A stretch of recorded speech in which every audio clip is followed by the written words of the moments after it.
tramita na Câmara dos Deputados o projeto de lei número 836/19, que altera o Estatuto da Advocacia para autorizar a quebra de sigilo profissional quando o advogado for investigado pela prática de crime. Hoje a gente vai conversar sobre isso com o advogado Marcelo Amil, que tem escutado, e a gente também, uma grita praticamente geral dos advogados dizendo: não concordamos com isso não, e não é só por nós advogados não, é pela sociedade também. E é por isso que Marcelo Amil, advogado, está com a gente aqui. Bom dia. Muito obrigado, Marcelo Amil, por ter aceito o convite da produção, da gente aqui, e falar desse assunto que, como eu falei, está a maior confusão aí nessa categoria. Bom dia. Bom dia, Patrick. Bom dia, Paula. Bom dia a todo mundo que está ouvindo a Rádio Diário e nas redes sociais também. Patrick, esse fato ele é gravíssimo porque ele não é um ataque simplesmente à advocacia. O que é o advogado na sociedade? O advogado é quem defende o cidadão e, em último caso, até contra a força do Estado. Então, todo ato que enfraqueça o advogado, ele é um ataque ao direito de defesa do cidadão. Se você observar historicamente, todas as sociedades que tiveram momentos autoritários, eles começaram num primeiro momento atacando jornalistas e artistas e num segundo momento atacando os advogados. Por quê? Porque primeiro ele mina um processo de minagem da opinião pública sobre determinadas ações e num segundo momento ele ataca quem efetivamente pode agir para conter ações autoritárias. Isso é muito grave, a OAB está agindo nesse sentido, inclusive acompanhando de perto a tramitação desse processo. Você fala a OAB local, nacional? A OAB nacional e a local também, porque a OAB nacional ela é uma união de todos os conselhos estaduais, de todas as seccionais. Então, nós estamos acompanhando isso de perto e nós temos a plena consciência que num parlamento livre, numa república democrática como é o Brasil, pelo menos ainda queremos crer que seja, isso daí está fadado a ser rejeitado. Agora, Marcelo, em que contexto surgiu a necessidade ou, enfim, não necessidade desse projeto de lei? O contexto que ele surgiu é o contexto de você querer eliminar o exame de ordem para poder transformar a advocacia numa atividade mercantil e ela não pode ser, porque o que é o advogado? O advogado é a figura que discute o direito. O juiz, o promotor, eles têm a mesma função no processo que o advogado. A função é defender o direito.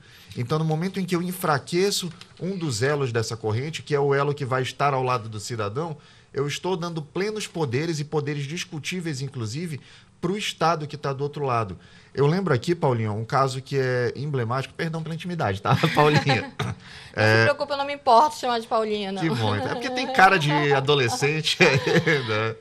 Então, assim, houve o caso do reitor Carlos Cancelier, reitor da Universidade de Santa Catarina, que foi inserido numa investigação, foi acusado de ter desviado 80 milhões de reais, foi preso, enfrentou uma prisão temporária de 5 dias e, após a conclusão do inquérito, descobriu-se que não havia absolutamente nenhuma irregularidade na gestão dele. Pelo contrário, a delegada Érica Marena, que continua nos quadros da Polícia Federal hoje, ela manipulou informações para que parecesse que ele tinha desviado 80 milhões de reais, quando, na verdade, esses 80 milhões de reais eram simplesmente o orçamento que a instituição teve durante o ano. Ele não aguentou a humilhação pública, porque saiu no jornal, saiu foto dele, e ele cometeu suicídio assim que saiu da cadeia. Então, como é que você repara isso? Não há reparação. O poder do Estado ele precisa ser contido. Como é que funciona hoje a lei, do jeito que ela está, para vocês advogados, em relação a esse sigilo? Se um advogado está sendo investigado efetivamente por ele ter cometido um crime comum, advogados são pessoas comuns como todos os outros, como são ministros do Supremo, como são procuradores, como são jornalistas, como são artistas. Se um advogado está cometendo um crime, ele está sujeito a ter busca e apreensão, a ter interceptação telefônica. Isso é natural do Estado de Direito, isso já acontece hoje em dia. O que é proibido? Você inserir, por exemplo, vamos supor que o João da Silva está sendo investigado. E aí a polícia desconfia que o advogado dele pode estar usando as linhas do escritório, por exemplo, para ter alguma conversa que a polícia queira saber. Por exemplo, poxa, na conversa com o advogado ele vai contar alguma coisa. Essa interceptação de comunicação com o escopo profissional entre o advogado e o cliente, Isso é proibido. E isso não é proibido só no Brasil, isso é proibido em todas as repúblicas democráticas do planeta. Onde há democracia, há respeito ao direito de defesa do cidadão. Onde há respeito ao direito de defesa do cidadão, há o respeito às prerrogativas do advogado. É isso que está querendo se quebrar. É isso que quer se quebrar. Como a gente viu, por exemplo, agora, não foi nem agora, durante o processo do presidente Lula, o escritório dos advogados dele passou 30 dias com os ramais todos grampeados. Um processo é um debate, onde o Ministério Público vai buscar acusação, onde a defesa vai invocar os direitos do cliente, tudo dentro da lei. E se uma parte tem acesso ao que a outra está comentando, ela tem acesso à informação privilegiada. O que aconteceu é espionagem. E tem um outro ponto que está sendo pouco discutido, que aí nos remete também aos tempos estranhos que o direito brasileiro vive, que é o seguinte, uma lei, vamos supor, hoje eu cometi um fato que é crime. Se amanhã a lei disser que aquele fato não é mais crime, então o que eu cometi quando era crime também deixa de ser crime. Eu repito aqui, o escritório do Dr. Cristiano Zanin passou 30 dias com os ramais interceptados, com todo mundo ouvindo tudo. Hoje isso é crime. Em algum momento, numa república efetiva, vai haver responsabilização.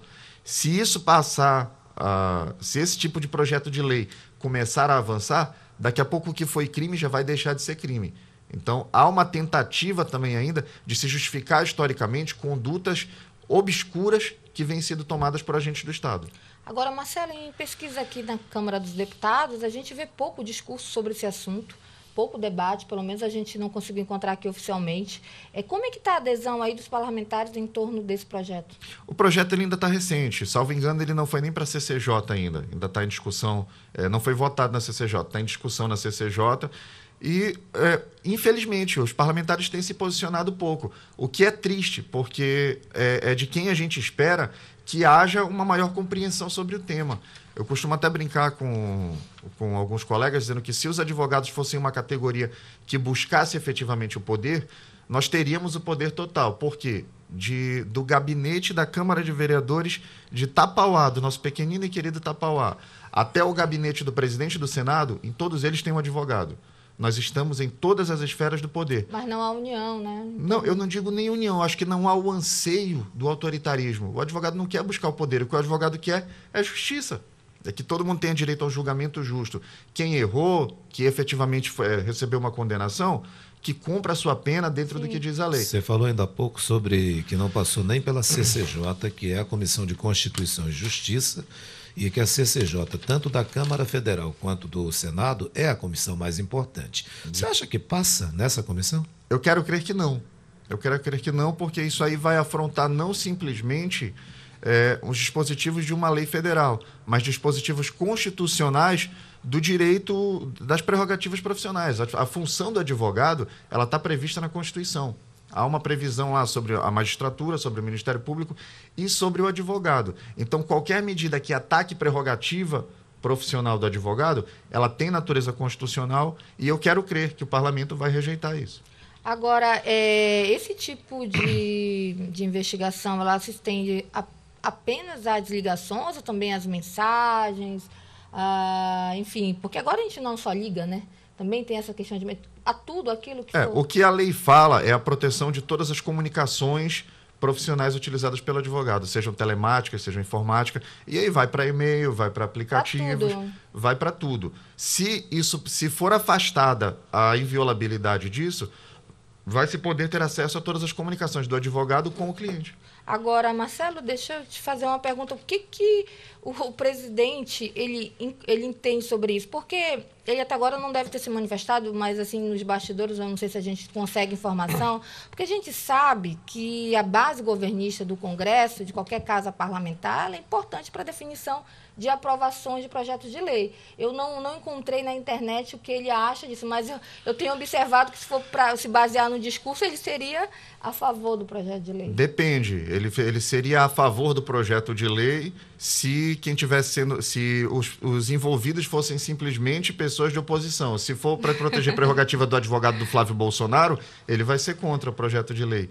E mais uma coisa, Paula, você não achou nenhuma menção do presidente a isso, porque nem o presidente Bolsonaro, nem o ministro Sérgio Moro disseram qualquer coisa sobre um ataque terrorista, uma tentativa de homicídio que aconteceu numa produtora de conteúdo artístico, que é o Porta dos Fundos. Então, se eles não falaram nada sobre uma tentativa de homicídio, eu também não consigo esperar que haja qualquer declaração sobre um ataque aos direitos do cidadão. Questionaram o ministro Moro no programa de entrevistas em uma rede de televisão nacional sobre isso. Ele disse, olha, eu agora não posso ficar comentando qualquer coisa, porque senão eu vou virar comentarista de informação. Não é bem assim, né? Porque, primeiro, ele é o ministro da Justiça.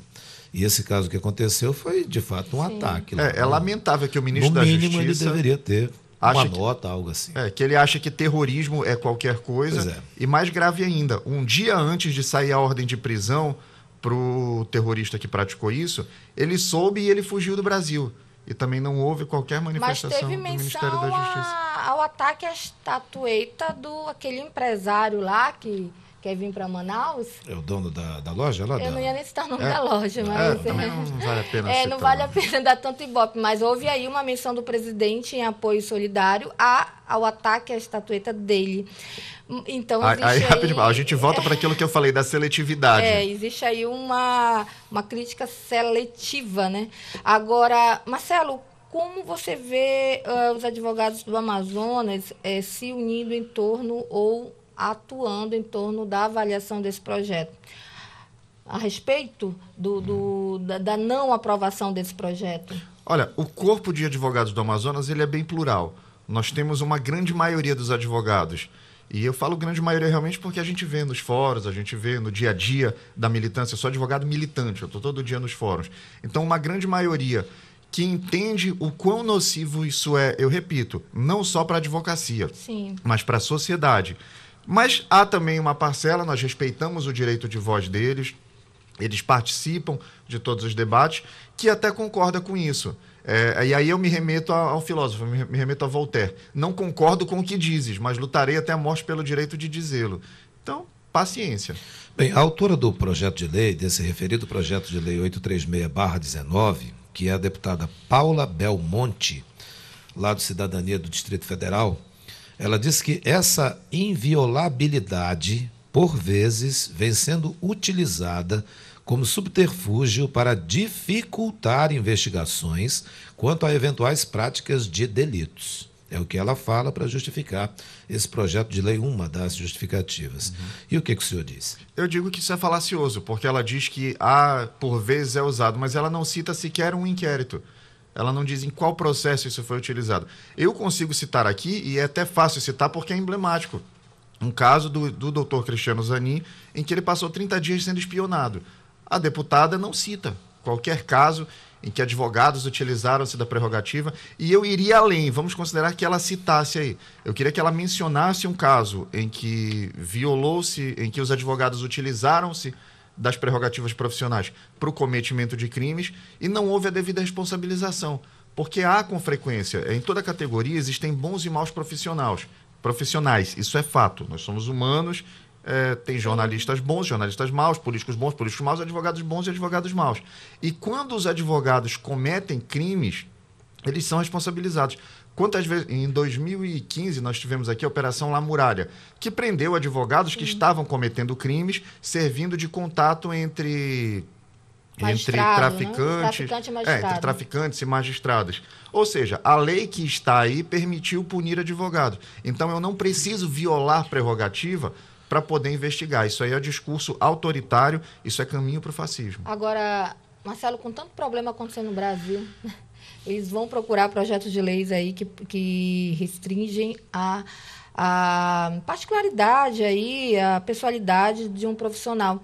Eu queria que você pudesse comentar como o Código de Ética e Disciplina do Advogado prevê isso, de que forma esse caso está inserido dentro do Código. A grosso modo, num resumo para que a população entenda com clareza, o que o Código de Ética diz? Que o advogado é o princípio da mulher de César, não basta ser, ele precisa parecer ser.